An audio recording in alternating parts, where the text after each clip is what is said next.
Hey guys, welcome back and happy Saturday. All right, guys, well, it's the weekend. I hope you guys are having a beautiful weekend so far. It looks like there might be a hurricane headed towards Florida, which is a little cringy. But if you're born in Florida, raised in Florida, you just know that these things happen. So I don't really know what's going on next week. But in the meantime, we're back to talk about some more bombshells that have come out regarding the Girardis, because of course, we know every single week they're making headlines, sometimes, well, most of the time, not so great. But Erica has had a few wins. So before we jump in, if you guys haven't already, go ahead, smash that like button. If you're not subscribed, get subscribed. Don't forget to hit that notification bell. And with that, let's jump right in. It's time for all your binge-worthy pop culture news. Welcome to Up and Adam.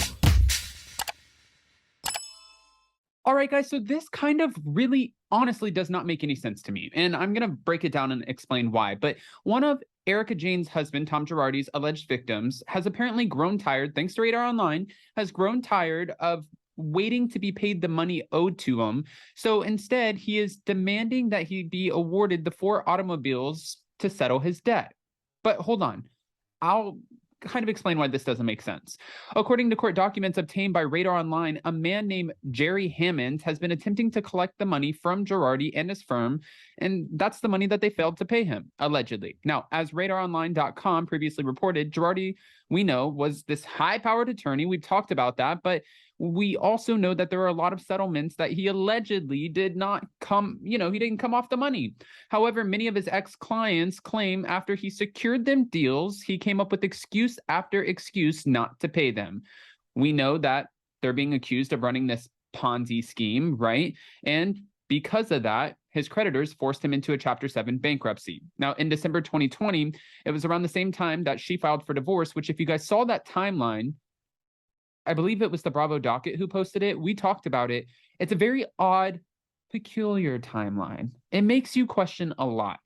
Girardi's now defunct firm, Girardi Keys, worked with a company called Rest Your Case Evidence Storage. An employee of the company filed a declaration in court explaining that Hammonds had been contacting them, demanding they turn over automobiles that the firm had given them.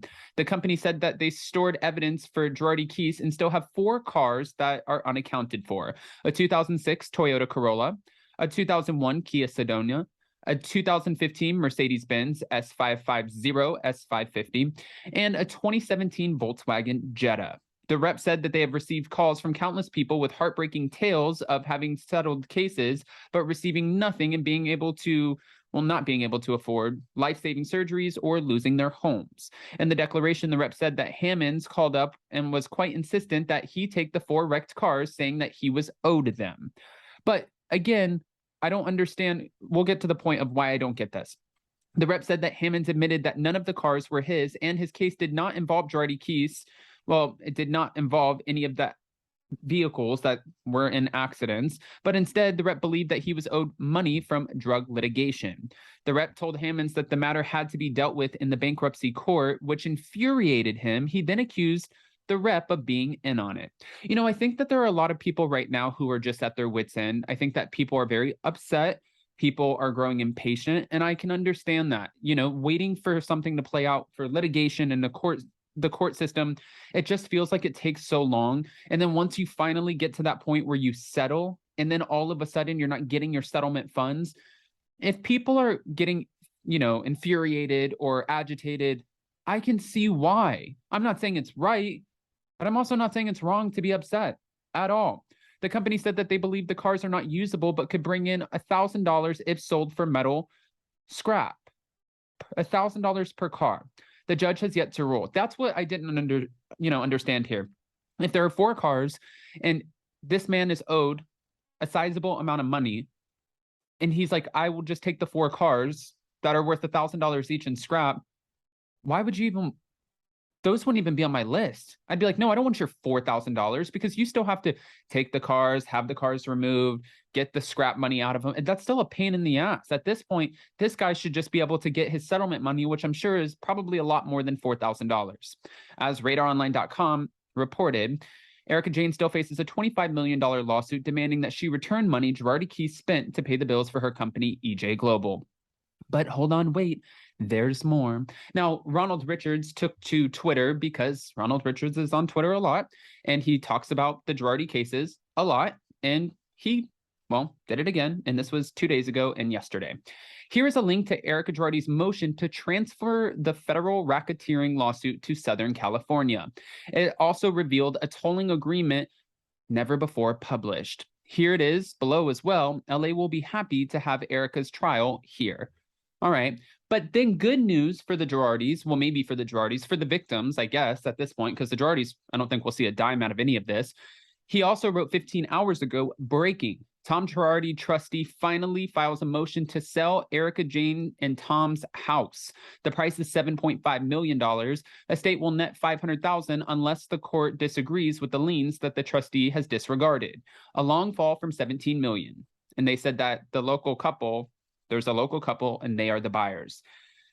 I feel like we have reported on, 2 or 3 wins for Erica where she's been dismissed from cases. I feel like this is far from over. And I was asking, because Jason and I did a Real Housewives of Beverly Hills recap the other day, and it's really interesting because a lot of people feel like Erica is living out Tom Girardi's storyline on the show. Like, what more is Erica really bringing? She doesn't want to talk about the legal stuff. She's just really getting upset.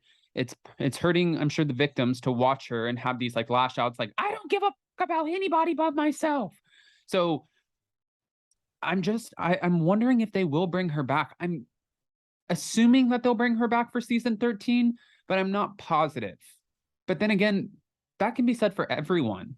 I'm not positive that they'll bring Lisa Rinna back. And this whole $2 million requested pay to be the highest paid housewife ever, I think that's a far stretch. I mean, if anybody should have been the highest paid housewives, I mean, it should have been before the lawsuit.